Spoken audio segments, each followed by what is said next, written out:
Translation and purport by His Divine Grace A.C. Bhaktivedanta Swami Srila Prabhupada. Srila Prabhupada ki. The entire cosmic manifestation is the body of the Supreme Personality of Godhead, the Absolute Truth, who has millions of names and unlimited potencies. He is self-effulgent, unborn, and changeless. He is the beginning of everything, but He has no beginning. He has created this cosmic manifestation by His external energy. The universe appears to be created, maintained, and annihilated by Him. Nonetheless, He remains inactive in His spiritual energy and is untouched by the activities of the material energy. Can you please repeat? The entire cosmic manifestation is the body of the Supreme Personality of Godhead, the Absolute Truth, who has millions of names and unlimited potencies. He is self-effulgent, unborn, and changeless. He is the beginning of everything, but He has no beginning. Because He has created this cosmic manifestation by His external energy. The universe appears to be created, maintained, and annihilated by Him. Nonetheless, He remains inactive in His spiritual energy and is untouched by the activities of the material energy. Purport. Sri Chaitanya Mahaprabhu says in his Sistaka prayers, Namna Mahari Bahuda Nija Sarva Shakti, the Supreme Personality of Godhead, has many names, which are all non-different from the Supreme Person. This is spiritual existence. By chanting the Hare Krishna Maha Mantra, consisting of names of the Supreme Lord, we find that the name has all the potencies of the person. The Lord's activities are many, and according to His activities, He has many names. He has appeared as the son of Mother Yashoda, and also the son of Mother Devaki, and therefore He is named Devaki Nandan and Yashoda Nandan. Parasha Shakti Vividaiva Suryate. The Lord has multitude of energies, and therefore He acts in multifarious ways. Yet He has a particular name. The Shastras recommend which names we should chant, such as Hare Krishna, Krishna Krishna, Hare Hare, Hare Rama, Rama Rama, Hare Hare. It is not that we have to search for some names or manufacture one. Rather, we must follow the saintly persons and the Shastras in chanting its holy name. Although the material and spiritual energies both belong to the Lord, He is impossible to understand as long as we are in the material energy. And when we come to the spiritual energy, it is very easy to know. As stated in Srimad Bhagavatam, Maya Mudasya Chaktya Kaivalyasita Atmani, although the energy belongs to the Lord, when one is in the external energy, Mama Maya Durataya, he is very difficult to understand. However, when one comes to the spiritual energy, one can understand him. Therefore, in Bhagavad Gita 18.55, it is said, Bhaktya mam abhijanati yavan yash chasmi tatvataha. One who wants to understand the Supreme Personality of Godhead, in reality must take to the platform of bhakti or Krishna consciousness. The bhakti consists of various activities: Shravanam, Kirtanam, Vishnu Smaranam, Pada Sevanam, Arshanam, Vandanam, Dasyam, Sakyam, Atmanivedanam. And to understand the Lord, one must take to this path of devotional service. Even though the people of the world have forgotten God and may say that God is dead, that is not a fact. One can understand God when one takes to Krishna conscious movement, and thus one can be happy.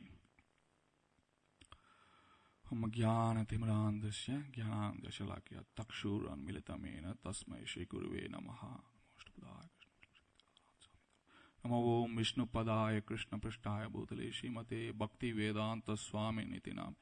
Namaste Saraswati Deve Gauravani Pracharine Nirvisesha Shunyavadi Pashtatya Deshadarine. Jai. First of all, I would like to thank Shruti Dharma Prabhu for giving me an opportunity to purify myself by speaking today's verse. Wherever he is listening, thank you very much. Second, in this verse, Prabhupada has mentioned 3 times Krishna can be known only by his internal energy. And if you see this translation, because he has created this cosmic manifestation by his external energy, the universe appears to be created, maintained, and annihilated by him. It appears that he has created, maintained, and annihilated. Nonetheless, he remains inactive in his spiritual energy. That means he has got nothing to do with creation, maintenance, or annihilation. Krishna says in Bhagavad Gita, by spark of his splendor, he creates all this universe, maintains and annihilates. By his spark. You can imagine a big fire and a small spark coming out, which is managing everything.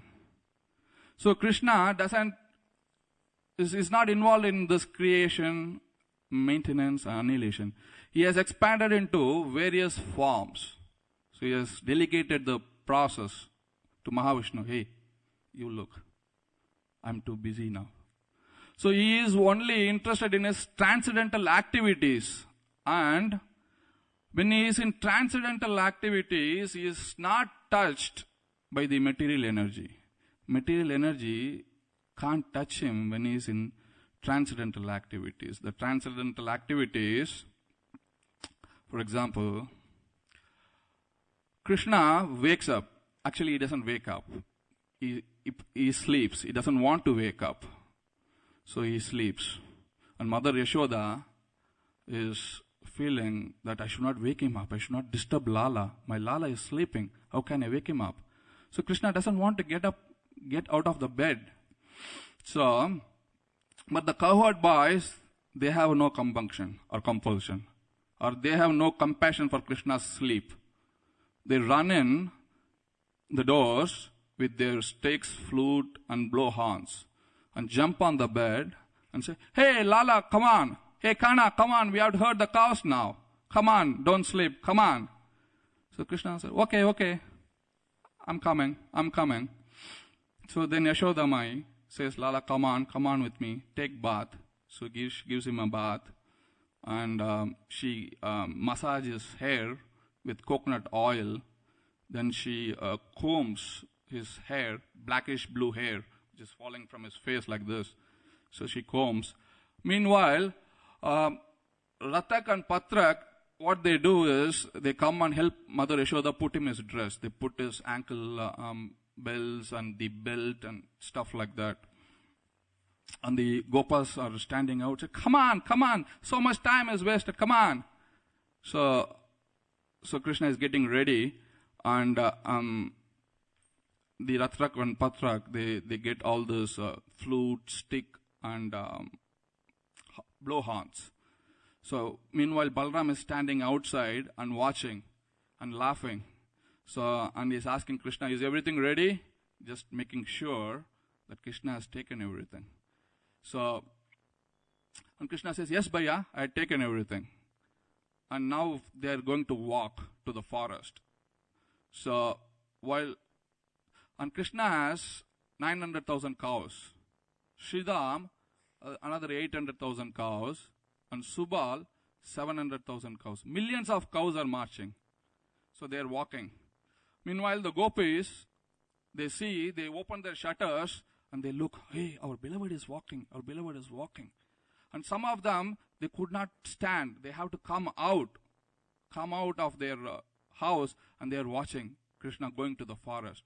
The whole day, the gopis are thinking like this, that when will we go out? When will we see Krishna going to the forest?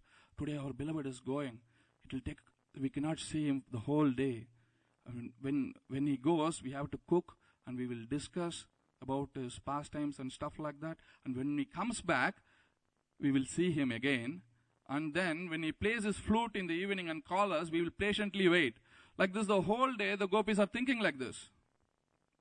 And they are seeing Krishna going to the forest.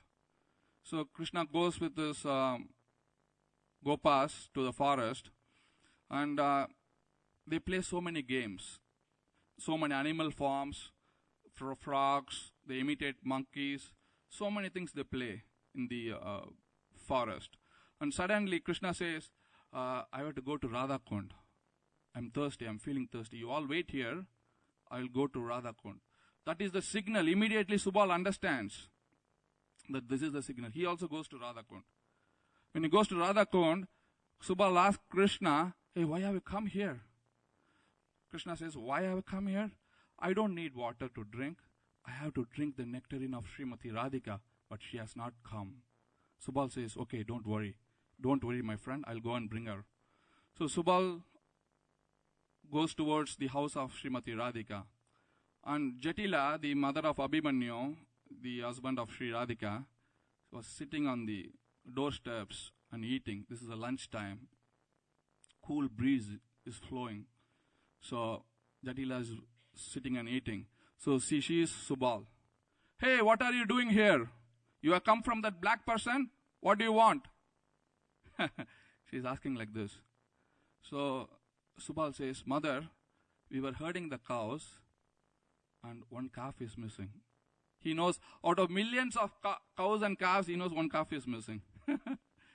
So he said, we are looking here and there, and we are going and checking in each and everyone's house whether the calf is there. Can you go inside and look if the calf is there in your house?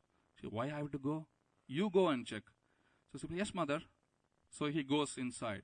So when he goes inside, he sneaks in to the back door and knocks Srimati Radhika's door. Radhika says, Subal, why are you here? What are you doing here? Subal says, then she opens the door, let in Subal, and Subal says, Krishna is waiting in Radhakund and you are not coming. Oh, I cannot come. Mother has locked me in today. I cannot come. So Subal says he has an idea. There is a benediction for Subal that he exactly looks like Radharani. You cannot make out the difference. His face and Radhika's face are exactly the same. So Subal says, okay, you wear my clothes. I will take your clothes. In this way, you can go to Radhakund and see Krishna, and I can be here waiting for you. So then he tells her how to take the hair, tie it like this, put a turban. So they're exchanging clothes. And she says, oh, the mother will see. Subal says, I told Jatila that I will pick one calf. So you go at the back, pick a calf, and hold it in your chest like this. So mother will not suspect that. So she does that, go to the back, take one calf, and put it on the chest, and walks away. So Jatila says, oh, you got your calf? Yes, mother. Okay, now get out. Go to that person. So she walks out. In this way, she goes to Radhakund, and Krishna sees. He sees as Subal. Subal, you told me that you will bring Radhika, but you have brought a calf. Why did you do this to me? So then she puts the calf, and Krishna says, oh, Radhika. Then they have a nice pastimes, playing, enjoying, and stuff like that. Meanwhile, Lalita and Vishaka comes to Mother Jatila's house. Oh, mother, we have to go to Surya Kund. We have to pray for our husband's long life. Oh, Radhika should go with you. Hey, Radhika, come, you have to go to Surya Kund to pray for Abhimanyu's long life.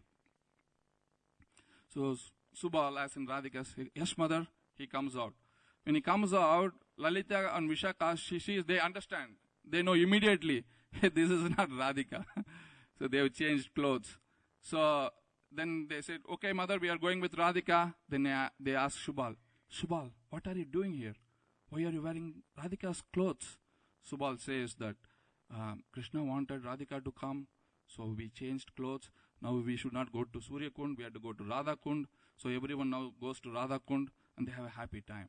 In this way, Krishna in his transcendental activities, he is not bothered with creation, maintenance, all this sustenance of this universe. He is enjoying, that is his pastimes. So he has delegated the work to Mahavishnu. You do it. Come on, I am busy. So he has no time for all these activities. Now comes the creation. That is a pastime. Those who could not be in the pastimes, we are here. So now because of that, there is a creation. Now, as it here says, the creation is a very interesting aspect. Krishna has created so that the living entities can relate and connect to him by being here in this creation. That's why he has created. One thing which I wanted to say on this creation. For those who do not take part in the pastimes, they can use this material creation in connection to the Lord.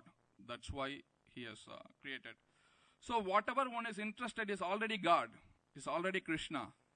But what is distracting us is the medium for being Krishna consciousness. We can use this as a medium to be Krishna consciousness. So in this creation, if you see, he has created everything and given the nature. Yes, given the nature for all living beings. And this nature is controlled by the demigods. You have a nature, that nature is controlled by the demigods. So how will you benefit? So you will benefit by doing sacrifice. So Krishna has already established the sacrifices. And how will you know what sacrifice to do? So he has given the Vedas. So there are, if you see the Vedic scripture, there are 14 books of knowledge. Books means not with pages. Book means a body of knowledge. Let me do this. Let me go in detail about the 14 books so that it is very easy to understand why all these stuffs are there. So, of these 14 books of knowledge, there are 4 Vedas. So, Rig, Yajur, Sama, and Atharva Vedas. The Yajur Veda is establishing all the stuff, establishing the place, establishing the worship and others. The Rig Veda is for sacrifice, fire sacrifice. And Samaveda, we belong to Samaveda, it's for prayers. And Atharva Veda is to help all the other categories, all the other 3. So, this is 4 Vedas. Out of 14, this is 4. And each Veda, Rig, Yajur, Samaveda, are divided into 4. So, one is the Samhita, the verses. We chant these verses. It's a verse. And second is the Brahmanas. Third one is the Aranyakas. And the fourth one is the Upanishad. So each Vedas are divided into 4. The Samhita, Brahmanas, Aranyakas, and the Upanishad. The Brahmanas or the Brahmacharis study the Samhita verses, memorize the verses. And the Grahast uses the Brahmana in the sacrifice. And the Vanaprasth, he deals with the metaphysics. Metaphysics is like how does the mode acts, what is the subtlety of things.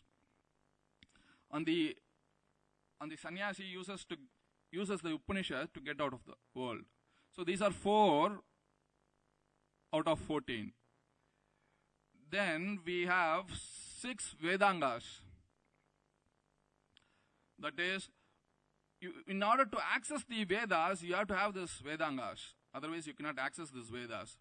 That is, you should have proper pronunciation, Shiksha, then Chanda, meter, how it is sung. Then Vyakaran, grammar. Then you have Nirokta, vocabulary. So if you don't have this 4, you cannot access the Vedas. And the other 2 is kalpa, rituals. By having the mantras, you will do the rituals.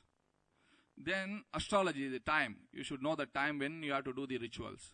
So these are called 6 Vedangas. And there are 4 Upangas, which makes all 14. 4 Upangas is philosophy, Mimamsa. Then you have Purana, history, and the Dharma Shastras. This whole chapter is about Manu, Swayambhuva Manu. Parishit Maharaj is interested to know about the Manus. So the last 7th canto was about Narshingadev and Hiranyakashipu was in Swayambhuva Manu. So Prahlad Maharaj is interested and asking Sukadeva Goswami to narrate about other Manus. So Brahma is also known as Manu, is father of mankind. And Krishna is also known as Manu, father of mankind. So, in order to perform, you have a nature, the demigods are controlling that nature. In order to benefit, you have to use the Vedas to do sacrifice. Manu, in detail, discuss about Varnashram. After this next shloka is about Varnashram. So, how your nature fit into this 4 category? We have our spiritual nature, that is in the ashram side. Everyone is a servant of Krishna, that is spiritual nature. On a conditional state, you have to identify with any one of these 4. Right? Identity. Identity is a big thing. A lot of people have identity crisis. So, that's why Manu says, and if you see in Manu Samhita, most of the chapters are for Kshatriyas and Grahasthas. There are only 10 slokas for Vaishyas and Shudras. Brahmanas, Kshatriyas and Grahasth. The whole Manu is command of all this knowledge. So as I said, this Vedic knowledge, it's very interesting. When Prabhupada came to the West, he introduced Bhagavad Vidhi. Earlier there was, in the beginning, as some of Prabhupada disciples who are here, they know that there was no Mangalarti and stuff like that. They were only chanting, distributing books and doing all the services. Bhagavad Vidhi. Then he said 64, which was impossible. Then 32, which was still difficult. And then he said finally 16 and not less. And then he introduced this Pancharatrik Vidhi, direct process. Bhagavad is very direct. Pancharatrik is also direct with rituals. That's why we have deity worship and stuff going on. So that it's Bhagavad in practice. So we can practice and get to that Bhagavad platform. Then he also knew that slowly it will be a congregation. It will be very difficult to do full time for so many of the members. So he was stressing Vedic, Varnashram, giving details. In all those books, all of his books, he has mentioned about Varnashram. So that on a ashram side, everyone is a Brahmana. There is no other lifestyle on the ashram. Brahmachari, Grahasth, Vanaprastha and Sannyas. It's all Brahminical lifestyle. But on the Varna side, if you are doing a Brahminical occupation, you are a Brahmana. Otherwise, you have to go with the whatever occupation you are doing. So it can be mixed and stuff like that. So, Manu in detail gives about how we take this Varnashram and implement in life and be successful. So, and Prabhupada states here, he ends this, he says, even though the people of the world have forgotten God and may say the God is dead, that is not fact. One can understand God when takes to Krishna conscious movement. This is very significant verse. So, out of all these 14 Vedas, 13 are Aparavidya. It's not direct. Only Vedanta is direct. So that Vedanta, if you are only in the Krishna conscious movement or any of the bona fide sampradayas, you can understand easily. Prabhupada, you take any Prabhupada books, immediately will say Krishna is Supreme Personality of Godhead. Any verse you take. It's very direct and it's very easy. Otherwise, there are so many schools in Mimamsa, 6 schools. All are talking different aspects. They are not directly connected except this Uttar Mimamsa done by Vyasadeva is very direct. So, we see how we use this Vedic knowledge in performing sacrifice, and the best sacrifice is for this yuga is chanting Hare Krishna, Krishna Krishna, Hare Hare, Hare Rama, Rama Rama, Hare Hare. So, and we should know what is the difference between austerity, sacrifice and charity. Austerity, using the body, mind and words in Krishna's service. That is austerity. Charity is, sacrifice. Sacrifice is Shri Radha Gokulananda ki jai, Sita Ram Lakshman Hanuman ki jai, Gauranitai ki jai. So sacrifice is doing it with knowledge as Naishkam karma for others, doing it for others, doing it for Krishna. And charity is before and after the results are for Krishna. So, and this last word also means that one can understand God when one takes to Krishna conscious movement. It's like Krishna can be known by devotional service. Devotees perform devotional service. So only devotees can know Krishna. It's a logic. And of this 14, Naya is also one of them, logic. Like Krishna can be only known by devotional service. Devotees perform devotional service. And only devotees can understand Krishna. A equal to B, B equals C, A equals C. That's why Prabhupada is saying, one can understand God, one takes to Krishna conscious movement. Otherwise it is very difficult.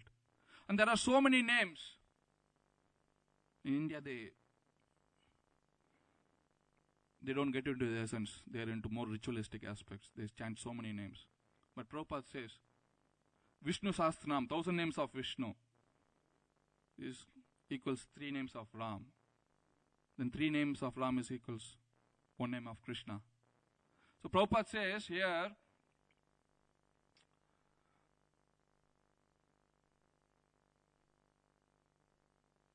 the Shastras recommend which name we should chant, such as the Hare Krishna, Krishna Krishna, Hare Hare, Hare Ram, Ram Ram, Hare Hare. So, by chanting these names, we can know Krishna. By purifying ourselves, it's very easy for us to know Krishna. So, I will end here. If there is any questions, we can discuss or comments.